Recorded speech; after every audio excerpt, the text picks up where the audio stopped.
Seperti biasa mau preview pertandingan antara Persib Bandung yang akan dijamu oleh Persik Kediri di lanjutan BRI Super League yang akan tersaji di Stadion Brawijaya Jawa Timur pada hari Senin malam. Ini pertandingan yang akan menentukan bagaimana nanti posisi di atas ataupun puncak klasemen BRI Super League dari terutama dari 4 tim Big Four yaitu Borneo FC, Persija Jakarta, Malut United dan juga Persib Bandung. Kalau kita lihat tren pertandingan dari tim asuhan Bojan Hodak memang cukup positif, cukup impresif dalam akhir tahun 2025 di bulan Desember karena berhasil menyapu bersih laga kandang, menang 2-0 dari Bayangkara FC dan juga menang tipis 1-0 dari PSM Makassar. Memang raihan clean sheet yang sering dilakukan oleh Persib Bandung pada musim ini membuat Persib Bandung menjadi salah satu tim dengan kebobolan paling sedikit dan juga membuat lini pertahanan dari Persib Bandung ini memang harus diakui cukup sulit untuk bisa ditembus striker-striker lawan karena kita tahu Teja Pakualam bermain sangat impresif pada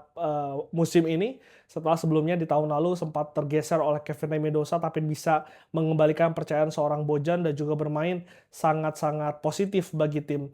Sementara meskipun sering ada perombakan di lini belakang, baik itu kemarin Kakang yang sempat dipanggil oleh timnas, lalu juga adanya pergantian antara Barba, Matikardi dan juga Julio Cesar, sementara Putros, Dewangga juga dan Joe Eliano bermain bergantian, tapi ini tidak membuat kestabilan dari lini belakang Persib Bandung terganggu karena memang secara kualitas pemain-pemain yang gue sebutkan tadi memiliki kualitas yang sama sehingga ketika terjadi rotasi tidak banyak perubahan secara kualitas yang terlihat dari lini belakang Persib Bandung sehingga ini menjadi kekuatan dari Persib Bandung meski memang ada catatan di lini depan yang masih sering buang-buang peluang, yang masih sering sulit untuk bisa mencetak gol sehingga ini bisa menjadi catatan untuk Persib Bandung di sisa musim 2025-2026. Sementara itu Persik Kediri sebagai tim tuan rumah memang kalau gue lihat sekarang berada di peringkat 12. Formnya dari awal musim naik turun, tapi kalau kita tarik di 3 match terakhir ini cukup positif sebetulnya karena dapat bisa meraih 6 poin atau 2 kali kemenangan di kandang, sementara saat tandang 1 kali kalah ketika tandang ke Indomilk Arena, kalah 3-0 dari Persita Tangerang. Dan untuk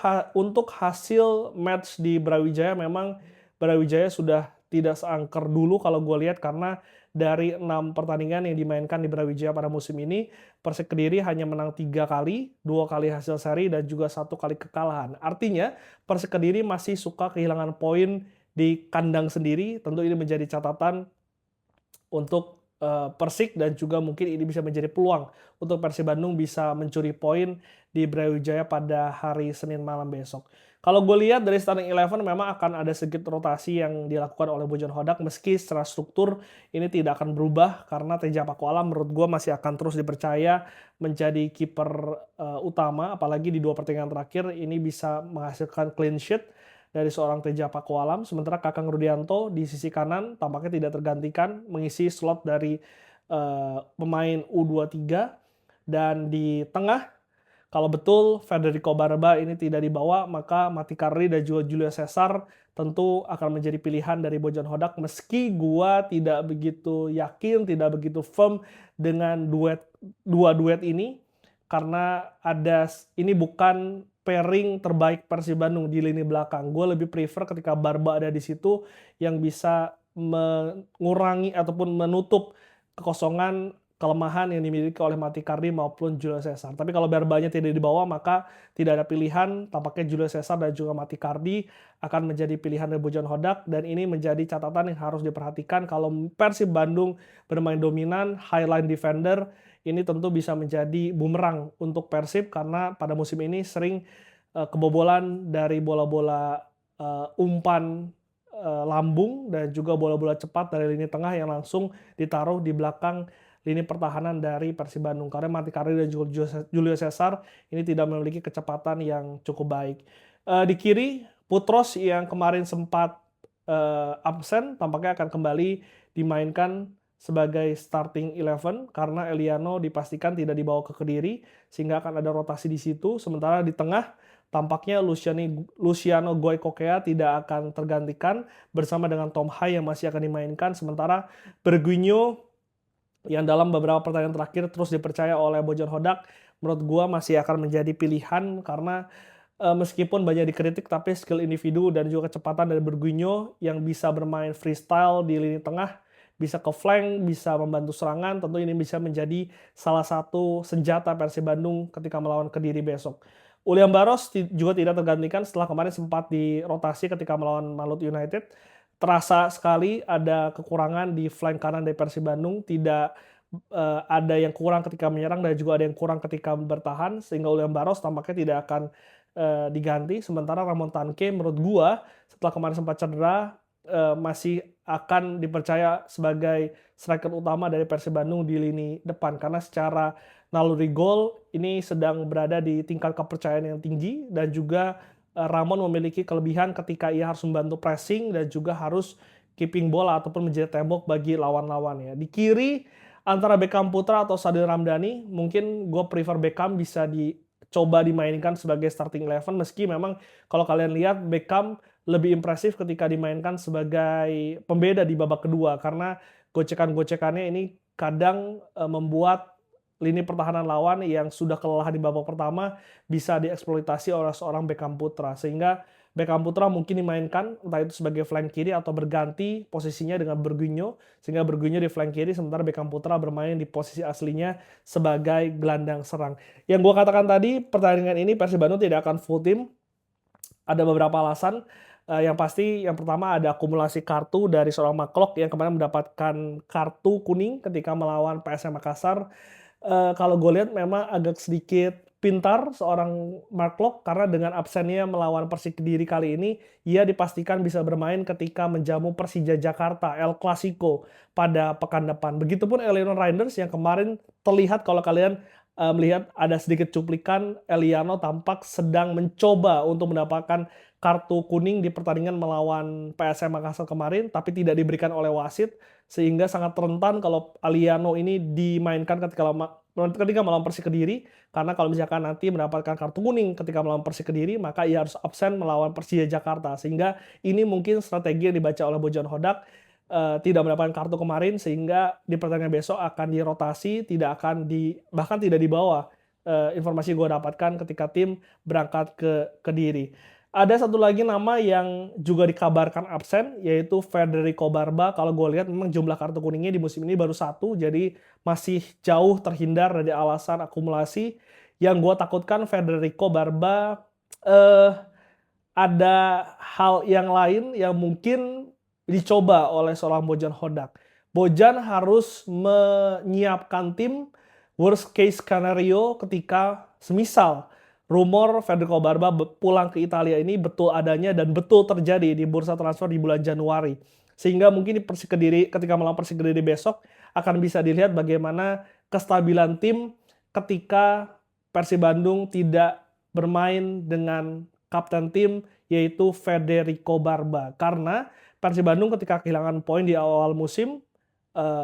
kalau kalian lihat starting 11-nya Barba ini tidak dimainkan ataupun bermain dari bangku cadangan sehingga sebetulnya pemain ini sangat sangat positif, sangat memiliki peran yang sangat vital di lini pertahanan Persib Bandung dan tampaknya Bojan Hodak melihat situasi seperti ini harus menyiapkan skenario terburuk jika memang transfer Barba ke Italia tersebut terjadi. Gue nggak bisa ngomong banyak soal Barba meskipun memang gue bertanya ke dalam tim tapi yang gue bisa katakan dan juga gue sebagai fans adalah gue akan menyiapkan skenario terburuk kalau misalnya nanti harus melihat seorang Barba ini harus meninggalkan Persib Bandung. Karena gue udah pernah mengulas di beberapa konten gue sebelumnya Federico Barba ketika rumor dia ke Pescara ini muncul langsung di doorstop oleh teman-teman di Bandung dan ia mengatakan ia tidak tahu, ia tidak mengetahui dan itu artinya ia tidak membantah adanya percobaan transfer tersebut. Ia hanya mengatakan ia belum mengetahui karena bursa transfer sendiri belum dibuka dan yang gua waktu itu katakan yang sedikit mengkhawatirkan ketika ia bilang ia kangen keluarganya dan itu terlihat ketika keluarga dari Federico Barba sempat ke Bandung kemarin menjenguk seorang Barba dan gua takutkan alasan keluarga ini yang mendorong dirinya harus keluar dari Persib Bandung dan juga pulang ke Italia. Jadi sebagai fans menurut gue harus menyiapkan skenario terburuk karena tidak ada pemain lebih besar dari lambang klub dimanapun, dan kita akan lihat dinamikanya di bursa transfer nanti. Karena juga yang menarik yang nanti akan gue bahas di konten lainnya adalah siapa ya pengganti seorang Barba jika memang transfer itu benar-benar terjadi. Eh, Balik lagi ke hasil Persib dan juga Persik Kediri, tentunya ini akan merubah posisi di papan atas BRI Super League karena per Sabtu sore ini Borneo FC kembali merebut tahta pemuncak klasemen BRI Super League dari tangan Persib Bandung karena menang 2-1 dari PSM Makassar melalui 2 gol Vinicius, 2 gol sundulan, mendapatkan umpan dari seorang Peralta dan juga Kasambu di babak kedua setelah PSM kemarin sempat unggul cepat di menit kedua. Dan saat ini Borneo FC mengumpulkan 37 poin di papan atas klasemen, diikuti oleh Persija Jakarta yang juga menang 2-0 di Gelora Bung Karno ketika menjamu Persija Jepara, di mana 2 gol disumbangkan oleh pemain muda mereka, yaitu seorang Aditya Warman, gol yang berkelas, gol pressing, gol pisang yang sangat baik dari pemain timnas Indonesia Junior tersebut. Ditambah lagi ada gol dari Arliansyah yang juga mencatatkan gol pertamanya untuk Persija di BRI Super League, sehingga ini membuat Persija Jakarta berada di posisi kedua dengan raihan 35 poin, disusul oleh Malut United yang barusan mengalahkan PSBS Biak dengan skor telak 6-2. Pesta gol di Kiraha membuat Malut United juga naik ke posisi ketiga dengan raihan 34 poin, sama poinnya dengan Persib Bandung yang masih mengantongi 1 kali pertandingan melawan Persik Kediri pada Senin malam besok. Jadi kalau besok Persib menang, tentu ini akan menjadi modal dan juga akan merebut kembali pemuncak klasemen BRI Super League dari Borneo FC, dan juga akan menjadi modal baik ketika akan menjamu rival utama mereka yaitu Persija Jakarta di Stadion Gelora Bandung Lautan Api di hari Minggu depan tanggal 11 Januari 2026, dan ini akan sangat menarik karena Borneo FC sendiri pada pekan depan akan bertandang ke Persita Tangerang, sementara Malut juga akan bertandang ke Surabaya. Jadi 4 tim ini akan bertemu lawan-lawan yang sulit, lawan-lawan yang berada di papan atas, dan juga itu akan merubah dan juga akan kita lihat bagaimana keseruan perebutan dari pemuncak klasemen BRI Super League. Gimana menurut kalian, siapa yang akan dipasang oleh Bujon Hodak di pertandingan besok? Coba tulis di kolom komentar.